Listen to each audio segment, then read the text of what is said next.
ये कहानी है बहू से नफरत। मम्मी, मैं कह रहा हूँ ना, मैं सिया से ही शादी करूँगा, अन्यथा मैं ज़िंदगी भर कुंवारा रह जाऊँगा और यह मेरा अंतिम निर्णय है। अब इस विषय में पर मैं आगे आपसे बहस नहीं करूँगा। तभी अभिनव की मम्मी रमा जी ने कहा, बेटा तू समझता क्यों नहीं है? हमने तेरे सामने सिया की जन्म कुंडली पंडित जी को दिखाई थी ना, और उन्होंने सिया की कुंडली में मांगलिक दोष बताया है। अब तू बता, सब कुछ पता होते हुए हम तेरी शादी एक मांगलिक लड़की से कैसे कर दें? तू जानता नहीं कि मांगलिक दोष वाले की जीवन साथी की मौत जल्दी हो जाया करती है। इसलिए तुझे मैं समझा रही हूँ, तू भूल जा सिया को।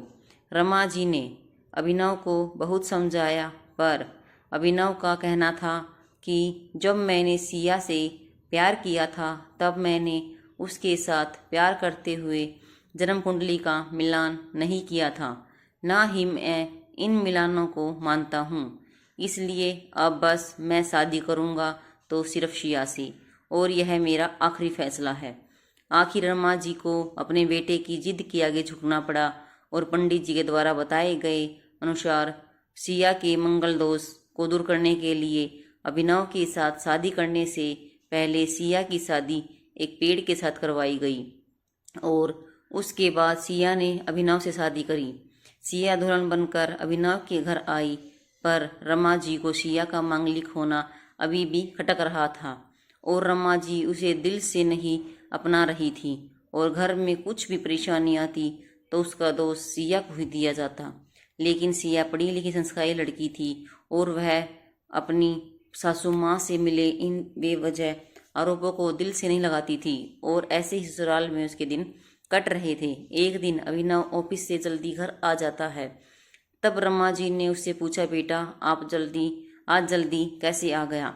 तब उसने बताया, माँ आज सुबह से ही सिर दर्द और बहुत कमजोरी आ रही है, इसलिए ऑफिस में काम करने की हिम्मत ही नहीं हुई मेरी।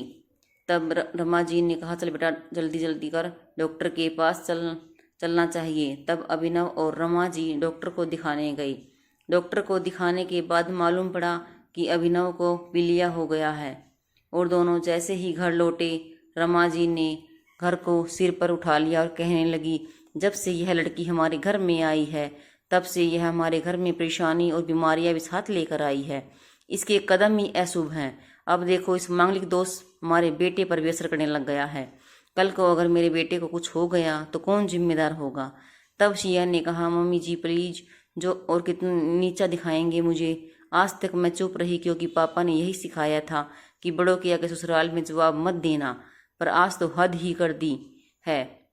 अगर मैं आज नहीं बोली तो जिंदगी भर खुद को माफ नहीं कर पाऊंगी। मम्मी जी, अगर आप पंडित जी पर भरोसा नहीं करती थी तो उनके कहे अनुसार आपने सारे मांगलिक दोष निवारण की विधि क्यों करवाई? क्यों पहले आपने मेरे पेड़ से शादी करवाई? दोस्त मेरा मांगलिक होना नहीं, बल्कि दोस्त तो मेरा आपकी बहू होना है, क्योंकि घर में जाने अनजाने में कुछ भी परेशानी आती है उसको आप मुझसे जोड़ देती हैं, और जब कोई सास बहू अपनी बहू से सिर्फ नफरत कर रही होती है तब यह बहू दोस्त बेटे बहू को नहीं पूरे परिवार को परेशानी में डाल देता है, और इस बहू दोष से मुक्ति भी सिर्फ सास ही दिलवा सकती है। बहू को अपनी बहू माने, उसे दिल से अपनाए, उसे भी सम्मान दे और यह महसूस कराए कि वह भी इस परिवार का सदस्य है, नहीं तो वह बहु दोष मांगली दोष से ज़्यादा पीड़ादायक हो जाता है। सिया की कही हुई बातें रमा जी के दिल को झकझोर रही थी, और उन्हें मन ही मन पश्चाताप भी हो रहा था कि उस समय उन्होंने सिया को कुछ भी नहीं कहा। थोड़े दिन बाद अभिनव बिल्कुल ठीक हो गया और ऑफिस जाने लगा, और 1 महीने बाद अभिनव की सैलरी भी बढ़ गई। तब उसने घर आकर उसका श्रेय सिया को दिया तो रमा जी बोली, हाँ सही है बेटा, तू तो सारा श्रेय बहू को ही देगा। तेरी माँ का आशीर्वाद भी तो तेरी प्रगति के पीछे रहता है, तेरा साथ।